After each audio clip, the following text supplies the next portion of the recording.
परंतु भगवान ने माखन चोरी क्यों की? भगवान जानते थे कि आने वाले कलयुग में लोग हर प्रकार से बुलाते हैं, माखन चोर कह के भी बुलाएंगे। भगवान ने माखन की चोरी क्यों की? क्या जरूरत थी माखन चोरी करने की? घर में 9 लाख गायें हैं, इतना माखन आता था, इतना दही दूध होता था, उसके बावजूद भी कन्हैया चोरी करते थे। क्यों? बंधुओं, कथा आती है कि एक दिन कन्हैया अपने ग्वाल बालों के साथ खेल रहे थे, तो कन्हैया और बलराम को छोड़ करके इनके जितने भी ग्वाल बाल हैं सब बड़े पतले दुबले हैं। अब कन्हैया कभी कभी खेल खेल में धक्का दे दें, कोई गिर जाए तो रोने लगता था। कन्हैया कहते तो रोते क्यों, तुम में ताकत नहीं है क्या बिल्कुल भी? तो सभी कन्हैया के सभी मित्र कहते थे, लाला तू तो भैया राजा को बेटा है, खूब मक्खन खावे, मिश्री खावे, दही खावे, दूध पीवे, हमें थोड़ी मिला ये सब खावे को। कन्हैया कहने लगे, कैसी बात करते हो, तुम लोग गोकुल में रहते हो। गोकुल का मतलब जिस नगर के घर, प्रत्येक घर में गाय है उसको गोकुल कहते हैं।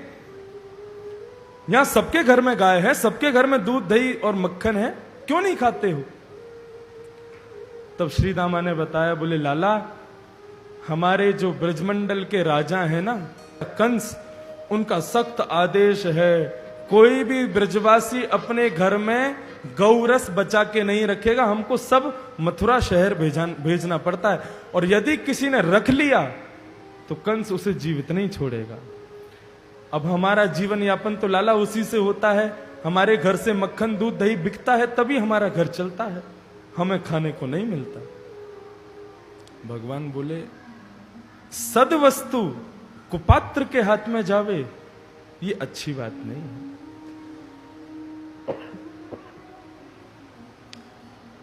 गौरस ब्रजवासियों का है, कंस को क्यों मिलेगा? भगवान ने कहा तो फिर चोरी करके खाओ, प्रेम से नहीं मिलता तो चोरी करके खाओ। श्री दामा कहने लगा, बोले नहीं करेंगे चोरी। बोले क्यों? बोले हमारी मां कहती है चोरी करने से ब्याह नहीं होता। भगवान बोले, तुझे ब्याह करना है, पहले अपने बाल्यपन को तो संवार लो, और यदि तुम चोरी नहीं करोगे तो कल से मैं और दाऊ दादा, मैं और बलराम तुम लोगों के साथ नहीं खेलेंगे, हम लोग अलग खेलेंगे। श्रीदामा कहने लगे, नहीं लाला तू जो कहेगो हम करेंगे, लेकिन तू हमसे दूर जावे की बात मत कर। तेने कहिए चोरी करेंगे, ठीक है करेंगे। और भगवान को उस दिन रात्रि में नींद नहीं आई, और बार बार सोच रहे हैं, कन्हैया फिर सोच ले, यदि तूने चोरी की तो आगामी युग में सब तुझे चोर कह करके बुलाएंगे, माखन चोर। लेकिन भगवान ने सोचा, अपना मान टले टल जाए पर भक्त का मान ना टलते देखा। मेरे भक्तों को गौरस मिलना चाहिए। और प्रातः काल का समय हुआ, कन्हैया को चोरी करनी तो आती नहीं थी, तो सबसे पहले ट्राई कर रहे हैं अपने घर पे ही चोरी कैसे करते हैं। सुबह उठ करके देखा, दाऊ दादा और नंद बाबा गाय चराने के लिए गए हैं, मैया यशोदा रसोई घर में व्यस्त है। भगवान बोले यही सही समय है, चोरी कर लेते हैं। और भगवान धीरे धीरे चरणों से चल करके गए, कहां? नंदरानी यशोदा के यहां बहुत बड़ा गौरस भंडार है, जहां पर सभी माखन दूध दही रखे जाते हैं। कन्हैया गए, और जैसे ही कन्हैया उसमें घुसे तो वहां पर बड़े बड़े खंबे लगे, और खंभों पर भी मणियां लगी हैं, और मणि में आदमी को अपना चेहरा दिखता है, शीशे की तरह प्रतिबिंब दिखता है। जैसे ही कन्हैया अंदर घुसे तो कन्हैया ने आज 3.5 वर्ष बाद पहली बार अपने आप को शीशे में, अपने आप को मणि में देखा है। और जैसे ही अपने आप को देखा, कन्हैया डर गए। तू भी चोरी करने आया है? मैं भी चोरी करने आया हूं। एक काम करते हैं, दोनों चोरी करेंगे। अपनी ही प्रतिबिंब से बात कर रहे हैं ईश्वर, देखो कैसी छवि है भगवान की। भगवान ईश्वर बनता है तो 100% बन करके आता है, एक मात्र भी उसमें ईश्वरत्व नहीं होता, वो बिल्कुल मानव की तरह ही आता है। भगवान अपने प्रतिबिंब से कह रहे हैं चुपचाप चोरी कर लेते हैं, नहीं तो मैया को पता चल गई तो बहुत पिटाई होगी। तू भी कर ले, मैं भी कर लेता हूं। आज से शुरुआत करते हैं दोनों।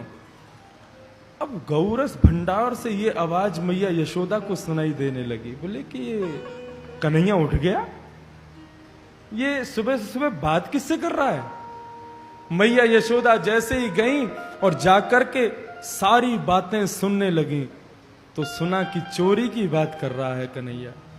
मैया गई और जाकर कहने लगी, कन्हैया यहां क्या कर रहा है तू। अरे मैया मैं ना, देख ये सामने देख, ये दिख रो का है, ये कारो सो ये चोरी करवे आया हो हमारे घर में। मैं आते कह रहा हूं यहां से भाग जा, चोरी मत कर, मैया पता तो चल गई बहुत मारेगी। लेकिन मेरी बात सुने ही ना आए रहो बिल्कुल भी। देख अभी भी मुंह पे आंख निकाल के पड़ रहा हो। मैया बोली, लाला वो तेरा ही प्रतिबिंब है, वो तू ही है, मैं ही हूं। मैया तेने मुझको कभी बताई नहीं हम इतने सुंदर हैं, आज पहली बार देखो हमने अपने आप को। बोले बात मत घुमा, चोरी करने क्यों आया यहां पर। कन्हैया कुछ नहीं बोले। मैया ने बहुत समझाया। बोले आगे से यदि चोरी की तो मुझसे बुरा कोई नहीं होगा। कन्हैया सोचने लगे क्या करें कैसे करें। दूसरे दिन फिर से किया। बोले कभी तो करनी है, मुझे अपने चोरी में पूरा परफेक्शन चाहिए, तभी तो दूसरों के घर में करूंगा। भगवान गए और अब की बार जाकर के माखन में पूरा हाथ दे करके जैसे ही मुख में लगाया, मैया को शंका थी कन्हैया मानेगा नहीं, फिर से करेगा। मैया पीछे से आ गई, कन्हैया क्या कर रहे हो। अब माखन मुंह पे लगा रह गया। कन्हैया सोचने क्या क्या झूठ बोलूं, क्या झूठ बोलूं, समझ नहीं। अरे वो मैया आपने मेरे हाथ में पद्म राग के कंगन पहना रखे हैं ना, इनसे मुंह को बहुत जलन हो गए। तो कल श्रीदामा ने कही लाला तू एक काम करियो, माखन में अपना हाथ डाल दियो, सो बाकी चिकनाहट तेरी जो जलन है वो दूर रह जाएगी। बोले अच्छा, तेरे हाथ की चिकनाहट से जलन दूर रह जाएगी, मुंह पे कैसे लगो मक्खन। अरे वो तो मक्खी बैठ गई थी, उसको उठाने के लिए यहां पे हाथ लग गया। मैया ने बहुत डांटा, बहुत फटकारा।